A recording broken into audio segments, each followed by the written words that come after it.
ஆர்ப்பாட்டத்தின் கண்டன ஆர்ப்பாட்டத்தின் நோக்கம் என்னவென்றால், அவர் தொடர்ந்து திரு அண்ணாமலை அவர்கள் தொடர்ந்து எங்களது மாநில தலைவரை விமர்சனம் செய்து கொண்டிருக்கிறார். விமர்சனம் செய்வது வேறு, பழி சொற்களை பயன்படுத்தி அவர் ஒரு குற்றவாளி போல் அவரை சித்தரித்து பேட்டிகளை சொல்லிக் கொண்டிருக்கிறார்.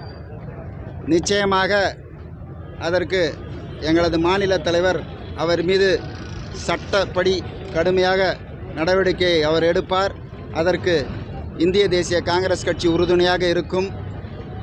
கண்டிப்பாக சட்டம் அது கடமையை செய்யும் என்று நாங்கள் எதிர்பார்க்கிறோம். நிச்சயமாக அதற்கெல்லாம் அவர் பதில் சொல்லும் காலம் ரொம்ப தொலைவில் இல்லை என்பதை நீங்களெல்லாம் உணர வேண்டும்.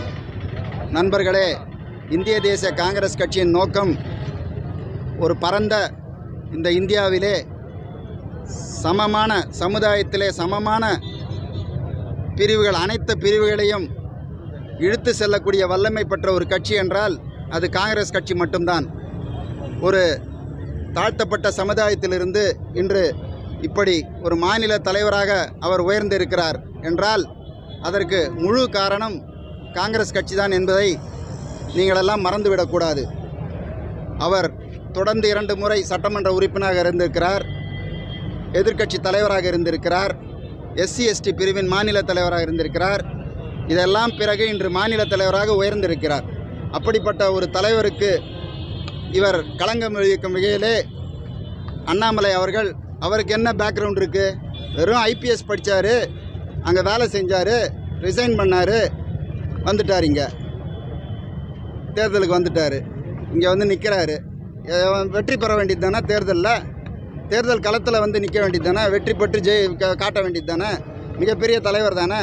வெறும் பேட்டி கொடுக்கறது, இன்றைக்கி வந்து இந்த இதெல்லாம் ஊடகங்கள்லாம் அவங்களுக்கு சாதகமாக இருக்கனால அவர் என்ன வேணால் பேசலான்னு அவர் நினைக்கக்கூடாது. எல்லாம் மிகப்பெரிய மாற்றத்தை நோக்கி இந்தியா சென்று கொண்டு இருக்கிறது. எல்லா அதிகாரிகளுக்குமே இதை நான் ஓப்பனாக சொல்கிறேன். இன்றைக்கி வந்து எந்த காவல்துறையும் சரி, எந்த நடவடிக்கைகளை வந்து ஒரு பிஜேபிக்காரன் சம்மந்தப்பட்டிருக்க நடவடிக்கை எடுக்கிறதுக்கு தயங்குறாங்க. எதுக்கு தயங்கணும்? சட்டப்படி என்னவோ அதை செய்யுங்களேன். சட்டம் அவர் கடமையை தானே செய்யணும்.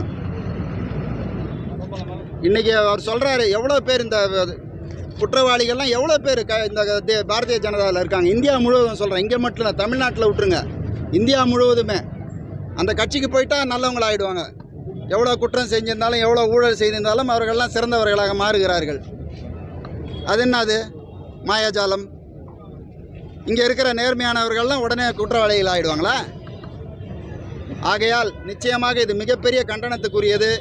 இதை தொடர்ந்து இப்படி அவர் செயல்பட்டார், இது இந்தியா முழுவதும் இந்த போராட்டம் தொடரும். தமிழகத்தில் மட்டுமல்ல, இந்தியா முழுவதும் இந்த போராட்டம் வெடிக்கும் என்பதை கூறிக்கொண்டு விடைபெறுகிறோம். நன்றி, வணக்கம்.